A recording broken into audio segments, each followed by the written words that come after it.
All right, so we're going to try out some intros now before our Curious Hunter podcast episodes. We're learning, we're growing. Yeah, one of the things we found was that like we'd get so into talking to our guests that we wouldn't introduce them properly. So this is our fourth episode, right? Is it 4 or 5?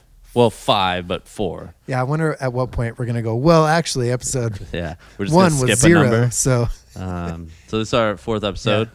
And you'll notice a dog here if you're on YouTube, which you should be watching on YouTube because it's a lot more fun. Hit that subscribe button. And this is the shop dog here at Sheep's Head Outfitters. Yeah. It's Tim's dog. It's our plot hound, Otto, and he's getting hungry, so he wanted to come up and tell us about it. And he makes a little appearance during the episode, so you'll have to watch that. But yeah, our guest today was Heather Kelly. Mm-hmm. Heather Kelly. And Heather is the founder and I guess CEO, the head boss, the honcho of Heather's Choice. Creator. Yeah. And Heather's Choice is? It is a dehydrated food. Yeah. Primarily made for people in the outdoors, backpacking, hunting. But she's finding that there's a much bigger market beyond that because the food itself is so healthy and so good for you. And she puts so much attention to detail in making it that it's just really beneficial for anyone, whether you're in the outdoors or you're just on the go and you got a busy schedule during the day. So give it a listen, enjoy. If you've heard Heather's story already, I encourage you to listen again because she reveals some stuff about the future. She talks a little bit about she was recently on Shark Tank, which I almost forgot to bring up. So thank you for doing that. That was a big part of why we want to talk to her. She is a great storyteller and her story is really pretty amazing. So if you want to understand a little bit of what it's like to be an entrepreneur, a small business owner, and then do it in the outdoor space, this is going to be a really exciting episode. Yeah, and I think kind of lastly, what this podcast is about, it's about learning and being curious and committing to that. I mean, really for life. I think that's like just a good thing for all of us to be more inquisitive as we go throughout life and learn new things and push past, some barriers that we might thought we have. And so I think that's what's cool about her story is to me, it kind of reflects that outdoor pursuit. Her building and running and growing a business is not for the faint of heart. Yeah. And when you go through that and you push through those hard things, I think it builds that resilience. And she talks about a little bit of that there. So there's definitely a parallel that I see in her experience as a business owner. And it's cool that it is related to the outdoors because I'm getting that experience for myself, getting more and more into the outdoors. Well, we can all relate to like trying to reel in a fish or, find that big buck or bull and getting kicked in the teeth and having to get back up again and try again, Totally. And I think Heather does a really good job of showing how you can do that in your business as well. So, and it's also super educational. Yeah. I learned a lot like about nutrition and you, that's one thing you were really curious about. Totally. I'm now finally starting, went to my primary care doctor and got some information about how I can eat better as I'm getting older. Heather's Choice now. And so I'm kind of nerding out a little bit on that too. And as it relates to the outdoors, like what do I need while I'm being really active? So it's super cool to learn a lot about that. Well, so enjoy this episode 4 or 5, depending on how you like to count. We're really excited about it. And thank you, Heather, for coming on and sitting down with the Curious Hunter. Yeah. Enjoy the show.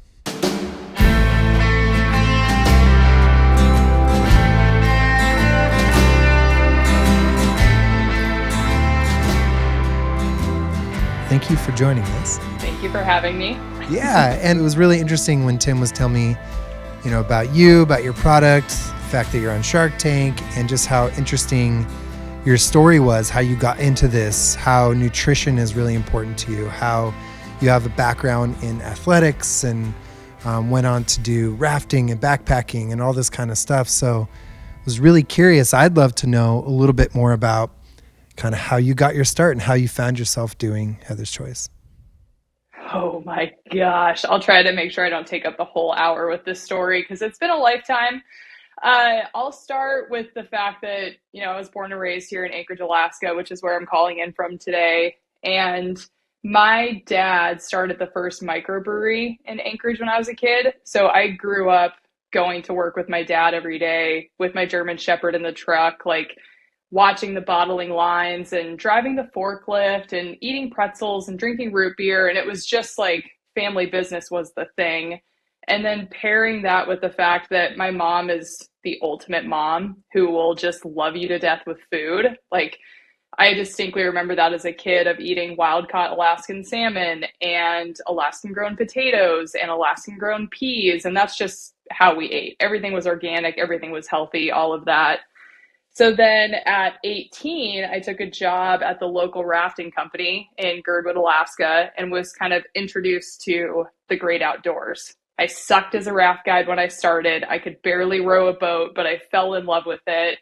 And so all of a sudden, I found myself getting into the world of, pack rafting, backpacking, all of that stuff, just by taking a job. Was your family not super like outdoorsy to begin with? Like, I mean, I feel like everybody in Alaska is to some extent, but like, was yours not? No, and that's a good point. So like I said, my dad worked all the time. My mom was being mom, and they were not the type to like take us backpacking, right? We didn't go camping. My dad doesn't hunt or fish.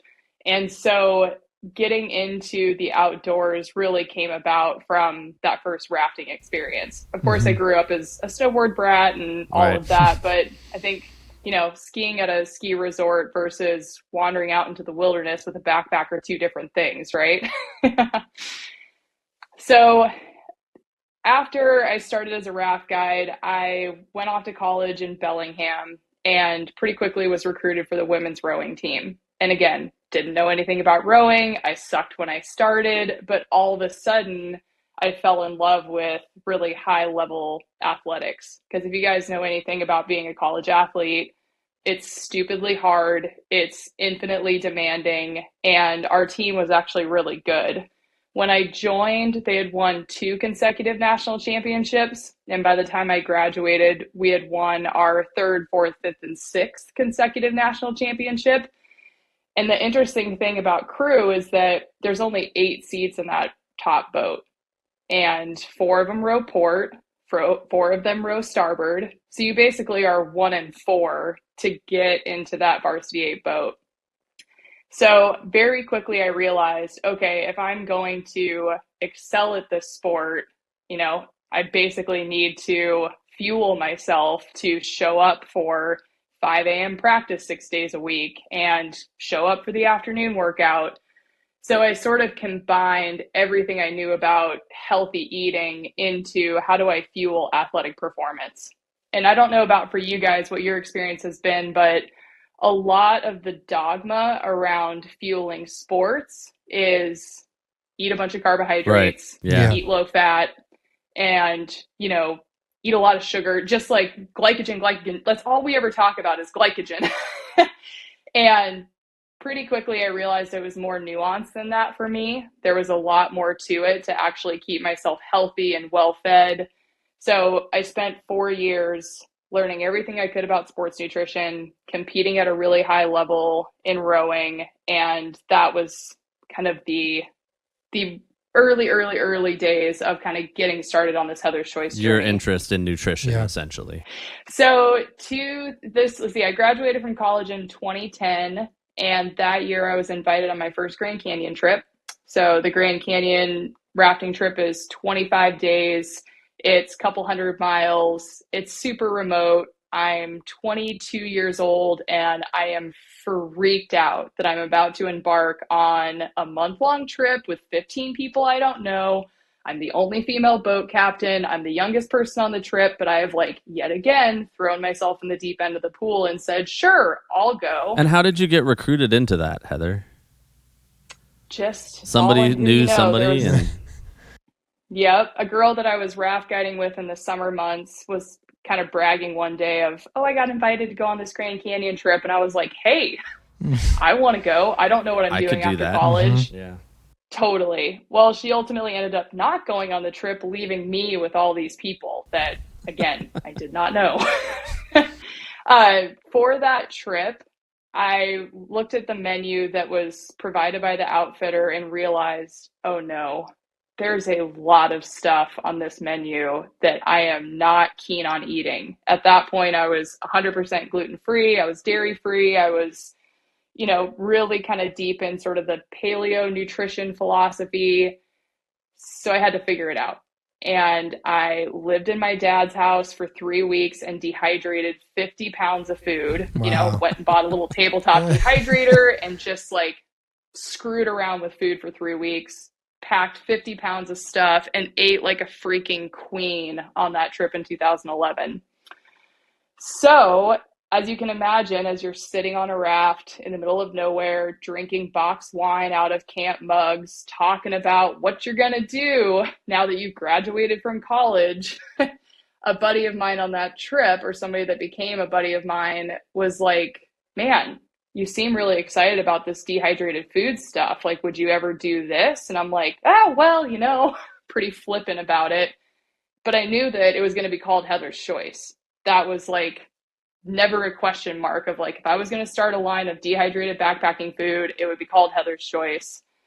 So that was a preamble in 2011. But why? Like, because the name for me was the heart. I had like a spreadsheet and I had people voting and I had like all these things because like the name, and you just like knew it. Like, how did you know? Like, does it come from something? This is ridiculous. So as a kid, my mom talked about starting a line of baby food called Heather's Choice. Oh, no way. She never did it. So I yanked the name from her, however many years later. And yeah, it just was one of those names that nobody questioned it. Nobody was like, that's a terrible idea. It was oh, that's cute. Little Heather. Then I'll take you to 2014. I have recently moved back to Alaska after pursuing my raft guiding career, which was short-lived. And once again, found myself dehydrating food like a maniac. I was house sitting, plugging my dehydrators into people's kitchens and just making food and giving it away. Once again, the buddy that was with me on that Grand Canyon trip was like, okay, I'm going to ask you again, what's it going to take for you to turn this into a real business? And I was like, well, I don't have a place to live. I don't have any money. I need a bigger dehydrator. And that's basically all I know about starting a dehydrated food business. Just a couple things. So this buddy, Jason, gives me a place to live in his fourplex in exchange for painting services. He drove me to Cabela's and we bought a wine cooler size dehydrator. He helped me get a business license and an EIN number and said, I dare you to go for it. And that is how Heather's Choice was born. Yeah. You have Jason to blame for all of this.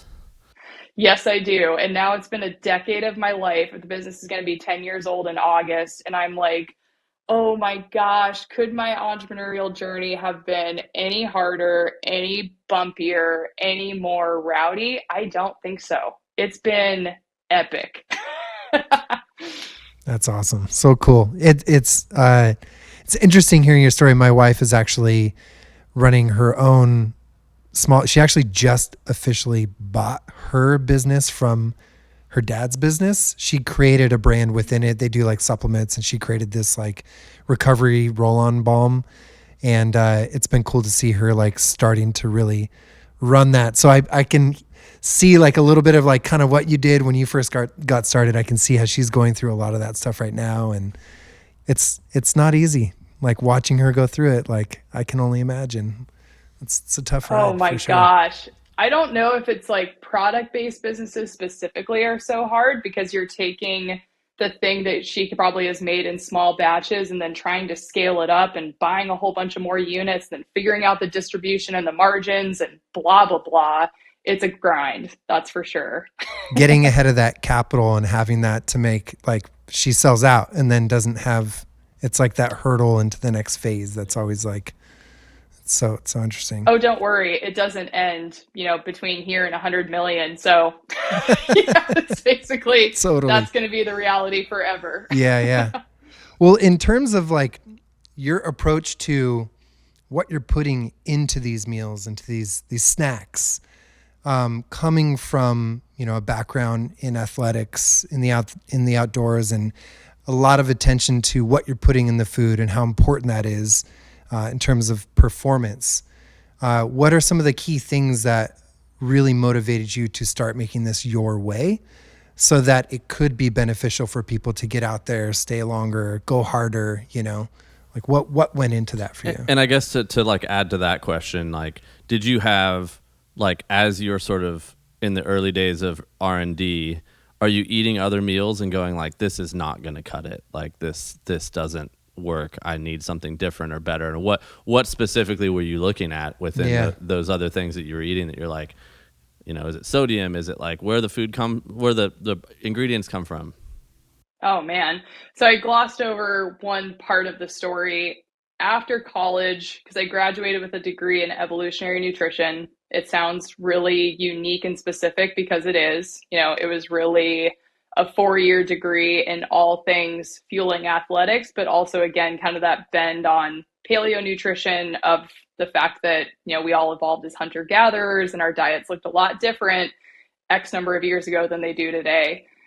So I realized that through my experience of being a trained nutritionist, going on and getting my certification in eating psychology, which is a whole nother topic, and eventually working with athletes one-on-one through CrossFit gyms and helping people really understand, what does it mean to fuel optimum performance? What does it mean for you to fuel yourself well enough that you can train really hard one day, recover, and come back and do it again the next day, which is really the experience that we all have doing these extended backcountry trips, right? You don't have the option of just taking a rest day. You got to get up and cover some miles.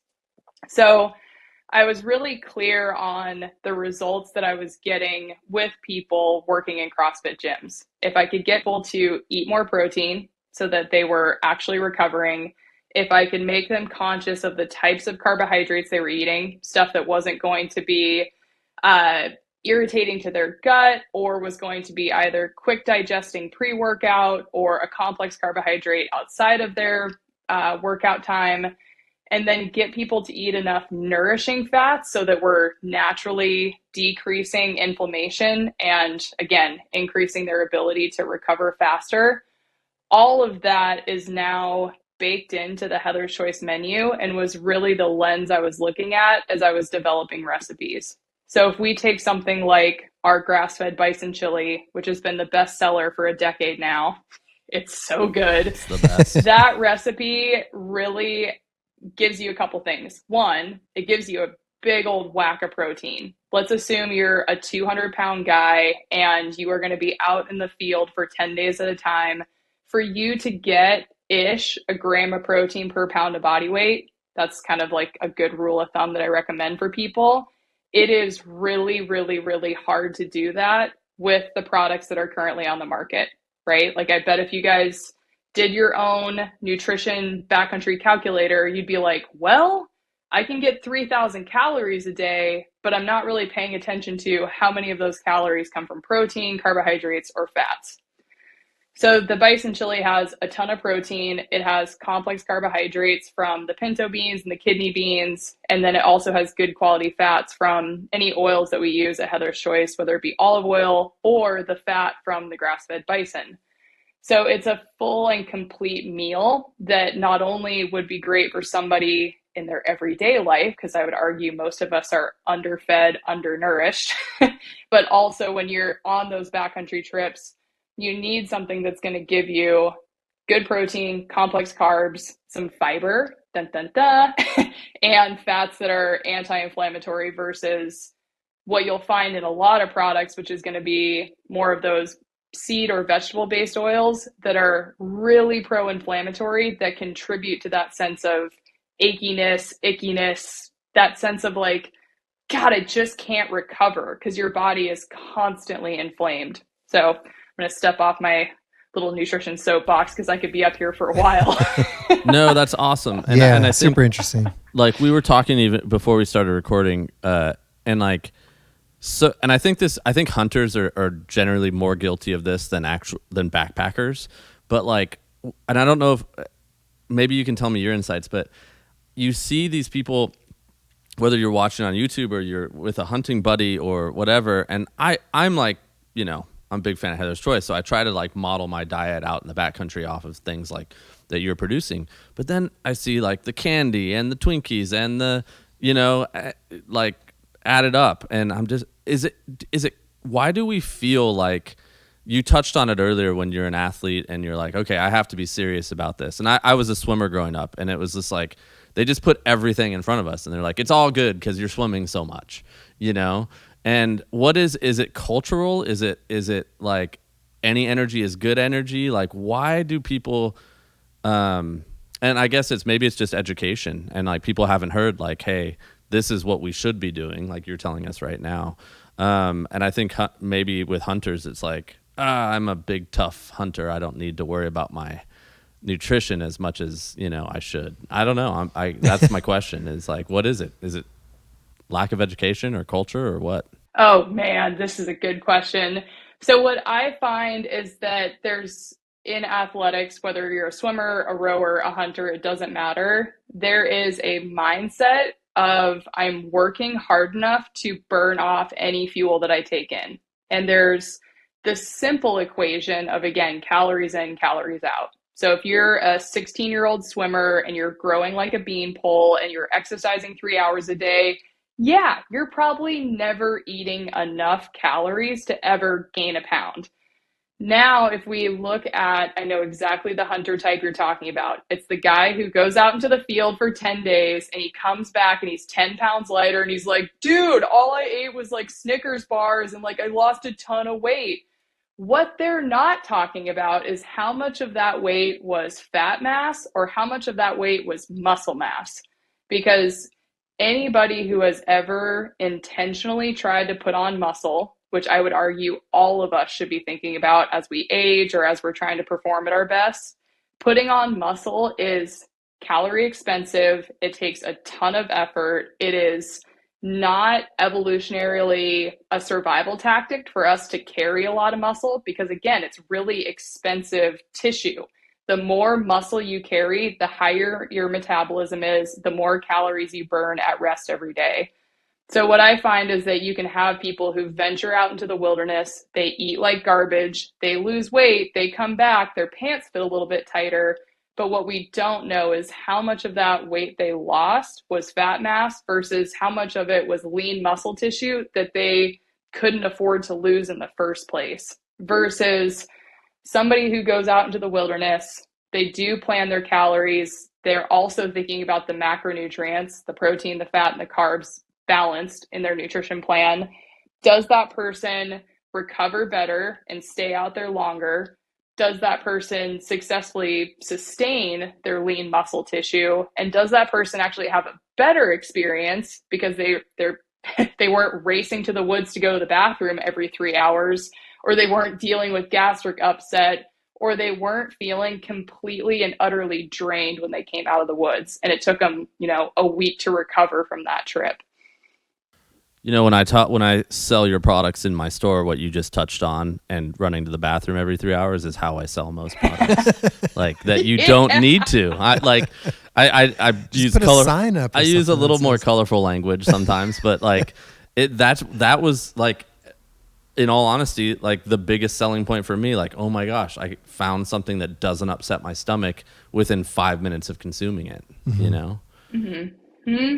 Oh yeah, we get tons of emails about poop and people being like, "Oh my gosh, I poop so much better in the woods. Yeah, it's so great. Yeah, I can take half as much TP now. It's awesome. I love it. Totally saving weight left and right." So what led you to make it gluten free? Where did that come from? When I was a sports nutritionist and I was working again primarily with CrossFit athletes, I would challenge people to go gluten free and potentially dairy-free, depending on where they were in that spectrum. And the number of people who came back and said, oh my gosh, I felt so much better with gluten in my diet were nil and void. Yeah. Interesting. None. Yeah. Right? Nobody was like, oh my gosh, I felt so much better when I was eating like loaves of bread and empty carbohydrates. Like my evolutionary background points to the fact that, again, we evolved as hunter gatherers. The more whole foods we can eat, the better. In my present everyday life, am I dogged about being gluten free? No, but there's a difference between buying white bread at the store that's made with, bleached white flour versus something that's fermented or something that's made with whole grain flour. Again, there's like so much nuance to all this stuff. But with the Heather's Choice Adventure menu, I feel like there are so many people who are looking for gluten-free options or looking for dairy-free options. And so we really try to cater to that person who maybe can't get away with just eating pasta and cheese sauce in the backcountry for a week at a time. Because some people can, some people get away with it, other folks absolutely cannot. That brings up my next question, I guess, which was like, as you're going in the early days, what were the first question? What were the original meals? Like, what did you first come up with? Oh my gosh, the first version of the grass-fed bison chili, it used to be called dark chocolate chili because it was a different recipe. Yes. Yep. It was loaded with cocoa powder and sweet potatoes, and it was frickin' dynamite, but the recipe has evolved over the years. The smoked sockeye salmon chowder, which we still have, that recipe has also evolved. All the recipes have never been better. Like they get better all the time as we grow. Mm-hmm. There was also a whole line of more like game meat oriented meals. So we had a elk shepherd's pie, we had a chipotle cherry chili with quail. Like there was all sorts of really rowdy, adventurous stuff on the menu. And part of that was fueled by the fact that one, you have to have a USDA grant of inspection if you want to use chicken, beef, pork, turkey, all of that. Getting a USDA grant of inspection is a whole nother round of hoops to jump through.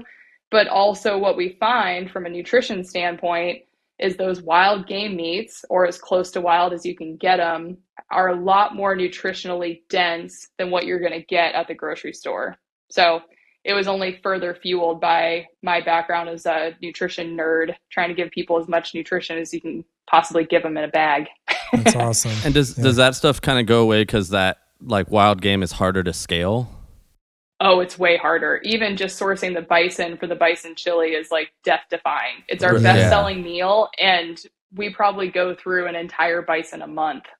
Right? Like, wow, yeah. It's so crazy. The other factor is definitely price point. If you want to source quail, it's probably $12 a pound before it ever even gets into the bag. I also have found that the Heather's Choice menu, sourcing things like grass-fed beef, it's still really, really nutritionally dense. It's not as hard to procure. It comes in at a more, I would say, approachable price point. But if I had my way in the world and could do whatever I wanted to with Heather's Choice, I would have a hell of a lot more limited edition meals that showcased some of those more unique recipes, more unique proteins, because they're bomb. Yeah, it's super cool. And I heard that you are now kind of pushing out into this not just being something that you take with you outside, but it's something that can be readily available for every day. And I think it was, heard you talking about from another podcast, like talking to some of your employees and some other people, and you're asking them like how often they eat this. And it was interesting to kind of hear, like you'd walk in the lunchroom and they'd be eating it and you're kind of surprised, like, oh, you barely use this outside, but use it more at home. So tell me a little bit about that. Oh my gosh, this is such a crazy evolution. So in January of 23, I started beating the pavement fundraising for the business. Like we talked about earlier, when you're trying to scale a brand, it costs a whole bunch of money. And like seeking capital is a whole thing for product-based businesses, especially if you're trying to grow fast, which I'm 10 years into this. I'm ready to like take the sucker to the moon, and like no amount of money is too much. So as I started doing that, the really loud feedback from potential investors was your market opportunity isn't big enough. There's not enough backcountry hunters. There's not enough backpackers. I think the number that we sort of landed on is that across the US or across all of North America, it's something like $100 million worth of backpacking food is sold, which sounds like a lot, but relative to talking about like the number of Cliff Bars that are sold every year, it's like $1 billion a year worth of Cliff Bars, just that one brand, right? So that was really hindering me from, actually raising capital, was not having a big enough market opportunity. And so then it became this like really loud thing in my face of like, gosh, would I actually sell this stuff to busy moms, busy dads, truck drivers, nurses, flight attendants? And what came out of that was realizing, oh, our customers are already using it in other places besides the backcountry. We already have people like my mom who works as a dental assistant who comes home at the end of the day and doesn't have the energy to cook at 68 years old and just adds water to the bag. Or we have flight attendant, or not flight attendants, FedEx pilots who are gluten free to like the nth degree, right? They have celiac disease, they can't eat gluten at all, or they get really sick. And they were living off of Heather's Choice on these cross country or like across the globe flight paths. So I think for me, it was a little bit of waking up to the fact that people are already using the product outside of the backcountry. And now for me as a founder and as an entrepreneur, it's pretty dang intimidating to think about making the brand and making the product accessible to people in their everyday life. Because now you're not talking about $100 million a year opportunity. You're talking about a $50 billion a year opportunity. Totally. Yeah. It's like, whoa. Yep. Yep. So it's definitely been a really hard thing for me to wrap my head around, because I started this business 10 years ago, making it for pack rafters in Alaska. And now the opportunity is exciting. And again, it's just really intimidating. You think about being in every Whole Foods, every Sprouts, every Natural Grocers, every Walmart, every Trader Joe's, every Costco. And you're like, oh my God, how on God's green earth are we going to chop that many onions? I don't know. Yeah. What, like, educate me here, because like I have always been told that like if I'm, because I will, like, I'll grab, if I forget lunch or like I don't feel like ordering something or I need something quick and I'm in the store, I'll grab one, I'll buy one off the shelf and I'll eat it for lunch, like 100%. I always felt as though that was frowned upon because of the nutritional values that you put in these are like so geared towards like somebody that's like working out hard or like hiking 10 miles, or maybe that's an old school thought that I'm having. Maybe that's the way that meals were made, like big sodium bombs, big, like, am I incorrect in thinking that like these are acceptable for everyday use and I shouldn't feel guilty about it? Oh, I love this question. So first off, you're right. If you were to go pull another product off the shelf that comes in a bigger bag that's 2 servings, right? I don't Like have we any could other get into products that on the whole. shelves. Oh my, oh good. So in a world where you went to Bass Pro and Cabela's and you bought something else off the shelf that came in a bigger bag that was freeze dried instead of dehydrated, you might get 2,300, 3,000 milligrams of sodium. You might get 100 grams of carbohydrates. You might get 20 grams of protein. Like, it's a lot of food in that 2 serving bag, 700 to 900 calories. In contrast, the Heather's Choice Bison Chili, as an example, I believe it's 540 calories. It's 40 grams of protein. It's somewhere in the range of like 50 grams of carbohydrates. We're checking my math here. No, you're right. You're absolutely right. 520 calories, but like, yeah, you're right. Carbohydrates, 60 grams, protein, 44.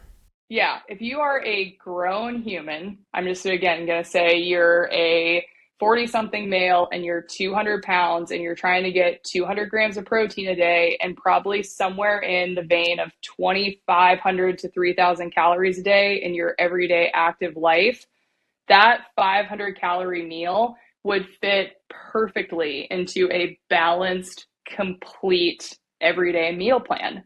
And this is something that I see outside of the world of backpacking. I see a lot of people in their everyday life who, again, are not eating enough, right? They have an energy bar for breakfast. They have maybe like a 200-calorie top ramen for lunch. And then they find themselves in the evening just binge eating, right? They're like, blah, I have no control. And like, I just binge eat. And totally. The reason that is happening is because people are starving themselves during the daytime hours and then getting to the evening and over consuming food. And it's a perpetual cycle that creates a really negative, relationship with food. What I love about the idea of using the Heather's Choice meals earlier in the day, so breakfast, lunch, even as a dinner, is it's such a balanced and complete meal that you'll find that there's a 3 to 4 hour window of time after you eat that meal where you're not hungry, you're not reaching for snacks, you're not sort of like grazing through the pantry trying to find something that's going to make you feel satisfied. So it's really incredible to me to witness people using the meals in that way and then witnessing that they are experiencing they feel better because they did have a protein rich complete meal rather than just something quick, easy, like whatever they could get their hands on. For sure.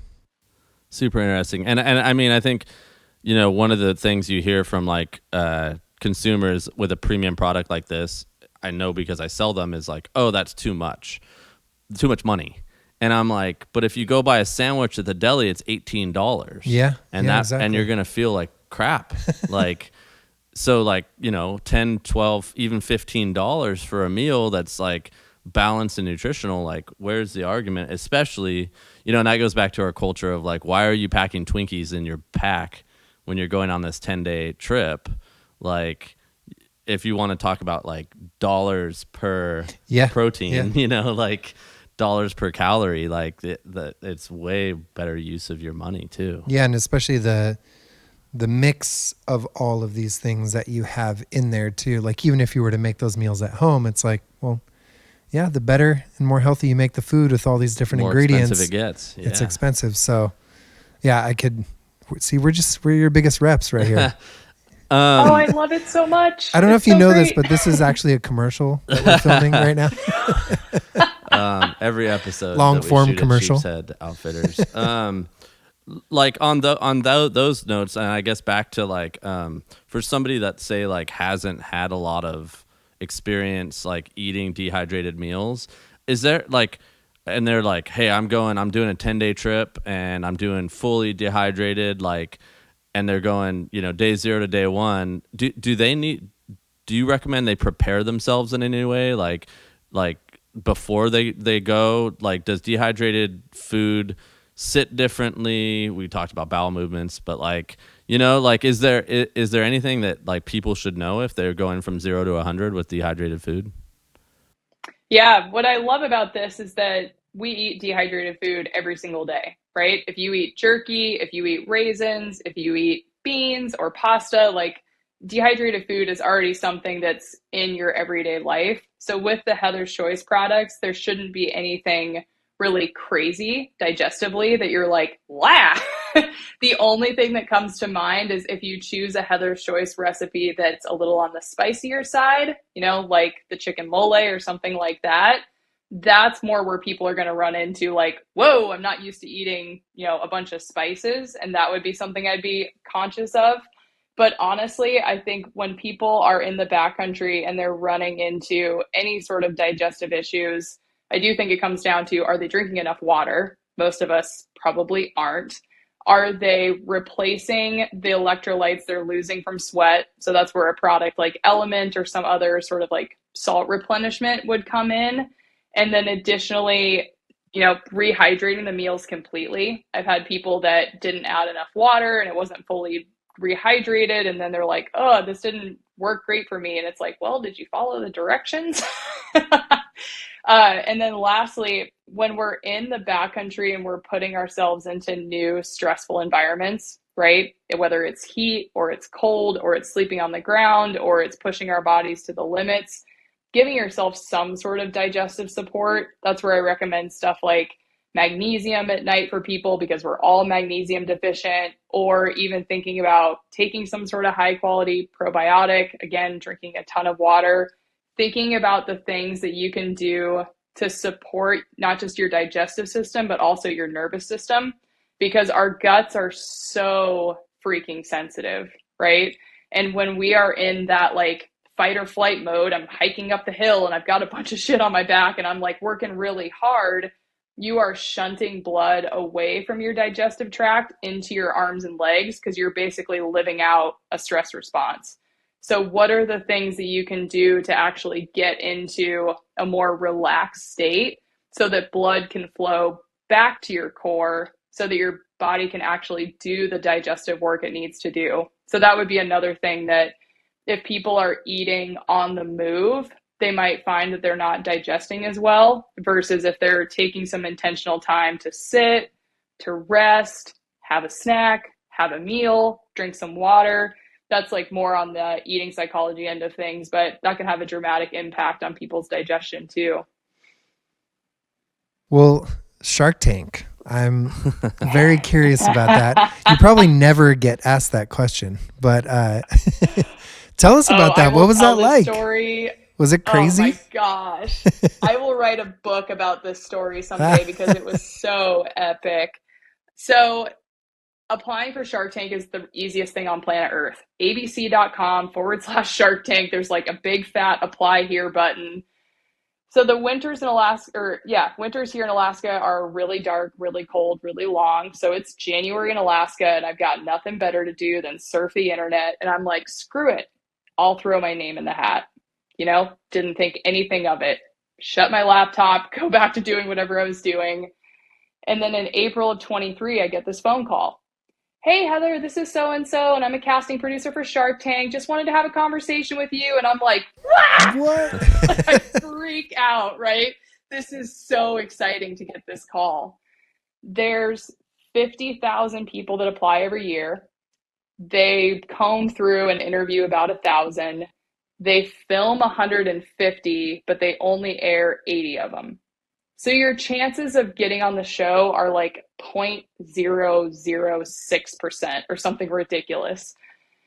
So they make it pretty clear, you have your initial interview, you sign enough paperwork to last you a lifetime, you jump through a whole bunch of hoops, and then before you know it, they're like, okay, here's your ticket to LA.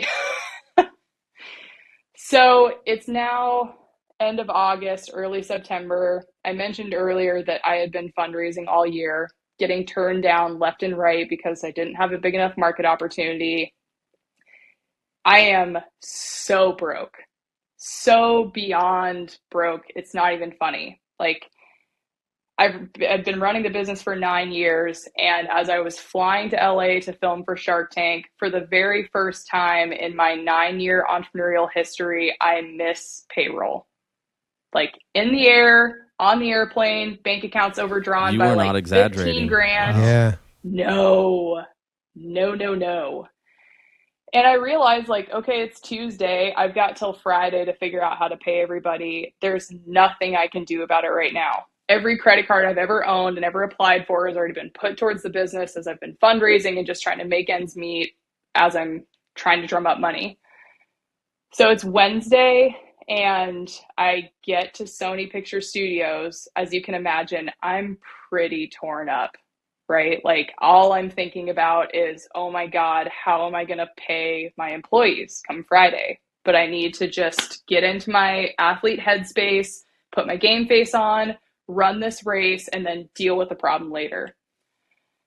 So you hang out at Sony Pictures all day, waiting for your turn to go. And we were number 7 of 8. So it's like the end of the day. And I've had ample hours to sit in this green room just waiting for this moment. Jeez. And then all of a sudden it's like, hey, it's time to, start rehydrating some meals and like do your hair and makeup and mic you up. And as you can imagine, feeding a dehydrated camping meal to Mark Cuban and Mr. Wonderful and Lori is like really intimidating. I bet. You're like, I don't think these people have ever been camping before. Are they going to get it? Are they going to like throw it up on national television? Are they going to hate it? Like, I don't know what's going to happen. But sure enough, I like get the meals rehydrated and then like hand them off to somebody else. And then I'm like, can you please keep them warm? Like, blah! And then before you know it, you're standing at the end of the hallway that you see on TV. And it's like, okay, walk down this hallway. Camera's going to be following you. Hit your mark on the carpet. You're going to look at Mr. Wonderful and you're going to wait until we say go. Like, it all happens so fast. So there I go. I find myself standing on the carpet, looking at all the sharks. I deliver my pitch. I nail my pitch. I'm pitching this backpacking food brand, and I'm fully prepared for them to say, screw the backpacking meals. Tell us more about the Packaroons. Yeah. Right? Because the Packaroons are the hyper scalable, everybody loves the product. Yeah. So in my mind, I'm like, I'm going to kill my darlings. I'm going to ditch the meals, and I'm going to take a deal with the shark to scale the Packaroon business. But no, that's not how it goes. No. These people don't care a lick about the Packaroons. They don't care at all because they get pitched snack products all the time. Mark, Lori, like Mr. Wonderful, Candace, Damon, they're all like, oh my God, this food is so good. And I'm like, oh, this is not going to plan. So they're just like mowing down on the meals. And Damon at one point is like, okay, Heather, you've got a great business. You've got a great brand. So what that you're not profitable? You know, like you've got all these things going for you, but you're kind of talking yourself out of a deal. What is going on? And the freaking floodgates open. 9 years worth of tears just come flowing out of my face. Wow. Because I'm like thinking that they're getting HD definition film of tears like falling from my face and splattering on the floor. At least you're not an ugly crier, Heather. Oh my gosh. I cried like there was no tomorrow. Yeah. And sure enough, one of the main points that came up was like, you know, if the food was like 75% as good, you could probably make your life a lot easier. And I'm like, no. I do not want to compromise the quality of the product just to make more of it. And that was sort of like, boom, deal breaker of like, oh, this girl is a freaking type A perfectionist. She's got a death grip on everything. She's out of here. So you guys, I'm pretty sure at this point, like it's over. Heather's Choice is over. I have no way to pay my employees. Like we're done here.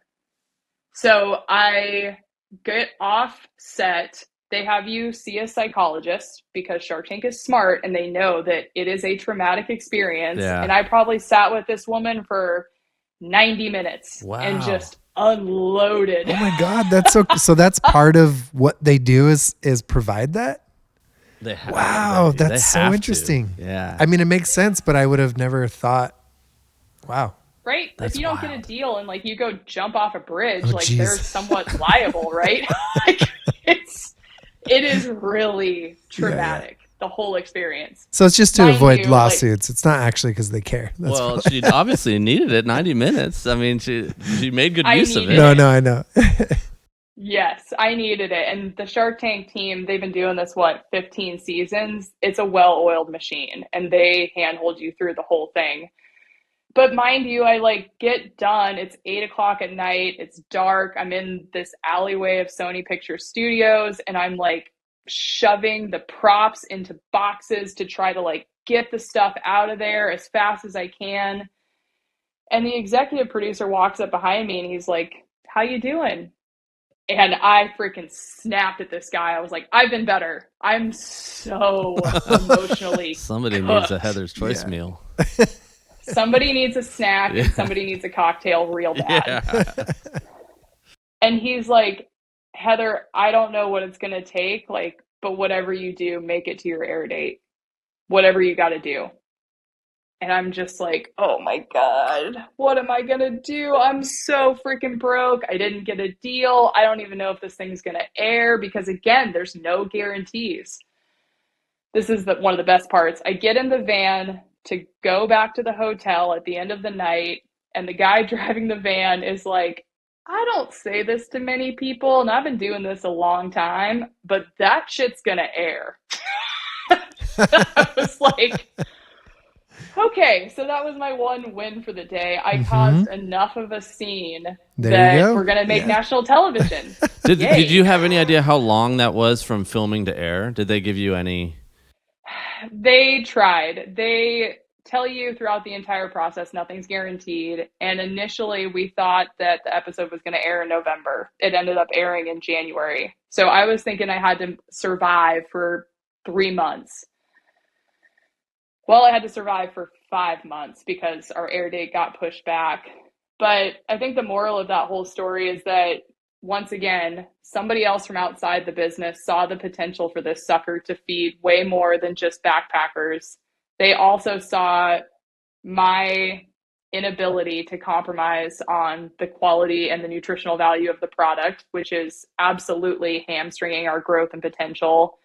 And they also saw somebody who, has been scrappily building this business for the last decade, just through blood, sweat, and tears. So yeah, it was a wild experience. And then the weekend that we aired, we sold, I think, $150,000 worth of product in 3 days. And it took us 6 weeks to fulfill it all. So I don't think people realize how small our business actually is. The fact that we operate out of a 1,600 square foot kitchen here in Anchorage, Alaska, people think we're a lot bigger. They think that we're a much bigger brand. But the reality is that we're a teeny tiny little team operating out of my hometown of Anchorage. Yeah, that's so awesome. And thank you for not compromising on the ingredients and the quality, because that's the only reason I carry it. That's the only reason I eat it. That is the product. The quality is the product. It's super awesome. Yeah. So you said on the episode that you were moving. Did your employees know at that point you were moving? Yeah. So this is a ridiculous story, you guys. My buddy Jason, that I brought up a few times now, introduced me to another buddy of his that lives in Mount Shasta. And this buddy decided he was going to get into commercial real estate. So Jason introduced me to Drew. Drew's like, hey, I found this 15,000 square foot building in Ashland, Oregon, just up the road from me. It was previously an almond butter processing facility, and I'm thinking about buying this building. This is November of 22. And I'm like, oh my God, this would be incredible. We could have 10 times as much space. We could quit dealing with the inbound and outbound freight from Alaska. Brad and I could go move to Oregon and go rafting on the Rogue River. All of this sounds amazing. So Drew bought the building in June of 23. I was fundraising all year. I had a $2.6 million SBA loan lined up to help facilitate this move. Wow. He buys the building. I film for Shark Tank. The SBA loan is supposed to close in November, when our Shark Tank episode is supposed to air. Shark Tank episode gets pushed back. SBA loan application gets pushed back to December 22nd is when we're supposed to close. So as you can imagine, I'm hanging on by the skin of my teeth, okay, just don't die. So I tell my employees in December of 23, hey, just a heads up, we are working towards a move out of Alaska. I was born and raised up here. I love Alaska. I've loved building the business here, but the time has come for us to move so that the business can be healthier, it can be profitable, and we can grow. Well, Brad and I go to Mexico the last week of 2023, right? We're super burnt out. We put a trip to Mexico on a credit card and just get out of Dodge for a second. And before I leave, I push all the paperwork to the SBA loan officer, and I'm like, you have everything you need for this $2.6 million, right? And she's like, yeah, this is great. I have everything I need. We'll see you when you get back. We'll cut checks and we're going to make it. And then December 29th, I get an email that says, can we talk? Oh, which that's is fun. never good. No. It's never good to get a text message or a phone call or anything that's like, hey, do you have a moment? Sure enough, the loan committee shot the loan application that we had spent 5 months on down from the sky, and $2.6 million evaporated into thin air. So I'm like, okay, this whole move thing just got a lot more complicated because we still don't have any money. So all of that to say, here we are 7 months later, and we have the building in Ashland where we've got a team of people that are ready to move. We've got more business than we can keep up with. And still, the name of my game is to round up a big, fat pile of cash so I can put everything in a Connex, move it to the lower 48, plug in bigger dehydrators, and finally make more food. Because again, 1,600 square feet is a little baby kitchen. So the saga has been so freaking epic, and I don't know why, but like we talked about earlier, to start a business, to grow a business, to scale a business, it just takes cold, hard cash. And that's the name of the game, is rounding up enough capital so that you can do the thing and grow the sucker. So that's where we're at. That's awesome. Yeah. So and exciting. Blood, sweat, and tears. Yeah. Oh my gosh. Again, I don't know why it's been so challenging, but I think it's because, like I deeply, deeply care about every single aspect of the business, from the people who work there to the quality of the product, to the brand, the positioning, the retail partners, the reps. Like I care about all of it and want it all to be world class. And to do that well and to do it right, it just freaking takes time and money. That's all. I have probably the most important question. I was going to say, you have one last really, really important question. I need you to make the best macaroni and cheese meal ever, because they don't exist. Like, I've tried all of them and they all are horrible. And why can't anyone make a good mac and cheese? Oh, this is a good question too. You know what I think it is? I think that, at least from where we sit on the dehydration side, fats don't dehydrate super well, right? Like fats are basically pure calories. There's not a bunch of water in there for you to evaporate off, so they don't have a really long shelf life. I bet the world's best mac and cheese probably includes some sort of olive oil packet, probably some real cheese, which you need to pack into the backcountry yourself. So I think you might have to just come up with your own pot backcountry mac and cheese meal, because I don't know that I've ever had like a cheese powder that I was really that excited about. That's what I'm saying. I've literally and friends and I have done it together, where it's just like, buy all the mac and cheese meals you can find and let's taste them all, and all of them are a letdown. So if Heather says it can't be done, it cannot be done. I guess so. Yeah. I guess so. I think the secret is to bring a block of Parmesan cheese with you in the backcountry and just put it on everything. Yeah. There you go. No, that's not Problem wrong solved at all. What's next for Heather's Choice? I mean, we've talked about the impending move. We've talked about the success from Shark Tank. I know it takes me 3 to 4 weeks to get meals on my shelves. You have any new meals coming out you want to announce here, live on The Curious Hunter or anything like that? Oh my gosh, what is next for Heather's Choice? The main thing that I'm trying to solve for right now is just, how do we make more food? Like, you think your 4-week lead time is long? Currently on the website, we have a 6 to 8 week lead time. So we've gotten to the point now that we've drummed up way more demand than we can keep up with. I'll say it here first. You guys will be the first ones to hear this news. We are actually taking our fundraising efforts and making it public.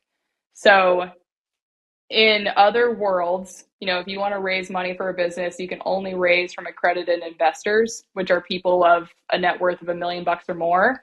And that pool of people who are accredited investors who have a soft spot in their heart for food and a soft spot in their heart for the outdoors, there's 5 of them. I've talked to all of them. I was going to say, their cell numbers by heart, probably. Mm-hmm. Yes, definitely. Where in stark contrast, the number of people who love Heather's Choice or love backcountry trips or love good quality food or want to support women-owned small businesses, that's way more people. So we are launching a crowdfunding campaign that allows anybody and everybody to invest as little as $100. And with that money, we will pick up and move this business into a bigger kitchen so we can finally make more food, new recipes, and continue to just kind of hold our place as a really premium product in the space. That's my dream scenario. But again, nothing ever goes to plan. So that's what I'm working on currently. That's so cool. Yeah, that's really awesome. I could see a lot of people. I think because you're sticking to your convictions and it seems like that is the brand, you know, I can see a lot of people getting behind it from a crowdfunding point of view because of that. They want to sort of have that support and sense of ownership when it comes to supporting the brand. So that's super cool. And I think too, like, and I sent this in the email I originally sent you, Heather, but like the Curious Hunter, like we're here because of community. We're here because of conservation. We're here because we love the outdoors. And these are all things that you are passionate about too. And I think that like the community that we have and love and that you have and love, like it's going to lift you guys up because like I said, like, you know, the quality is impeccable and like people believe in the product, but also the values at which you operate in. It's certainly commendable and yes, you're a strong woman in a woman-owned business and you love your employees and all that stuff. So, yeah, we will broadcast it to the world as best we can. And in the meantime, if you can't get it at Heather's Choice, you can come to me and get it. Like, give me a call. Yeah, definitely. Like you can't get it from us. So give Tim a call, buy out everything he has. We'll make more. Yes. Your lead time is not 6 weeks from Sheepshead. So, but no, really awesome to have you on and tell your story and, you know, expand on your story that is already out there and talking a little bit about, you know, what's happened with Shark Tank and your future and that kind of stuff. So thank you so much. Yeah. Thanks a lot. Yeah. Thanks for having me. Like I say, I don't know why the Heather's Choice saga has been nothing short of epic, but I think it's because I need to write a book someday. So I'm just telling myself I'm building content for a book. That's all I'm doing here. But no, I mean, I think that's true. Like everything you're saying, like resonates with me as a small business owner. Like, I don't think you're like our businesses are different, but like, I think any small business owner that story resonates, you know, the credit cards and the loans and the denials and the, you know, not paying yourself, not being able to pay your employees. Like we are kindred spirits in that sense. And I think a lot of small business owners can relate, you know? Yeah, definitely. Yeah, thanks for saying that because that was maybe one of my biggest points of pride with the whole Shark Tank experience was knowing how many entrepreneurs I've talked to that have lived through that version of hell who are like, oh my gosh, she said it. Like I've been there. I've been in that place where I was taking out a mortgage on my house in order to cover payroll or you know, I was selling my car in order to make sure I could place the next PO with my suppliers. Like that story is a lot more common than we realize. And it's full of shame and it's full of guilt. And it's not an easy story to tell. But I think that for me, sharing the struggle hopefully validates other business owners that are like, oh my gosh, I've been there and it's okay. Building a business from nothing is freaking hard and there's no way around it, but you become a way stronger person, just like when we embark on these backcountry trips and we challenge ourselves to no end and we come out better and stronger on the other side. Totally. Yeah. And you'll be in Ashland. That's not far from the California border. So I do expect you to get down here. And Heck yeah. I'm going to be driving all across the country before I know it because driving in Alaska, the only places you can really get to are like Homer and Fairbanks. Otherwise, you're a week from getting to the lower 48. So pretty sure I'll be putting on some miles and I'll pay you a visit.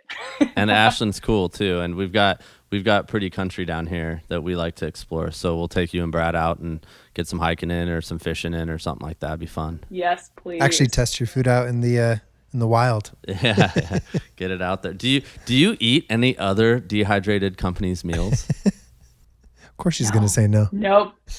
My favorite thing right now still is to make Heather's Choice like R&D recipes the same way I would 10 years ago. I have a small 5-tray dehydrator at home, and the most recent recipe I've been super geeked on is minestrone soup.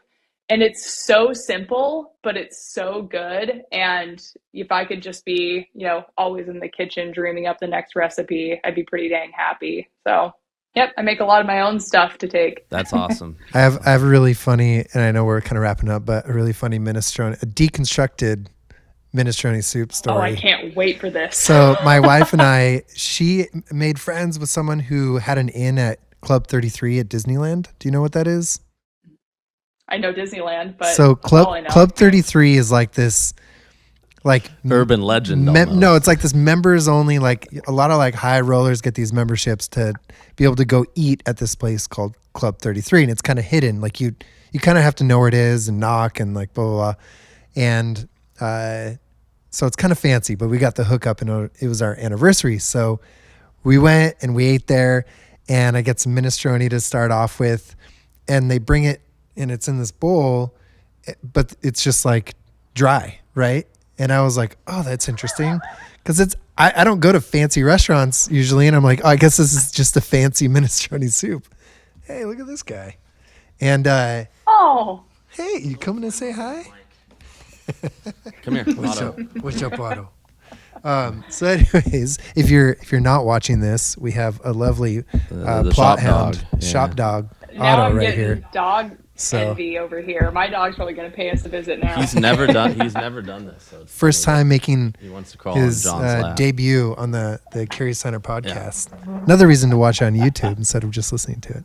But anyways, I didn't notice there was a little carafe next to it, and the waiter comes. I took a bite and I was like, this is pretty good. And the waiter comes over and pours it in the soup to hydrate it, and I was so embarrassed.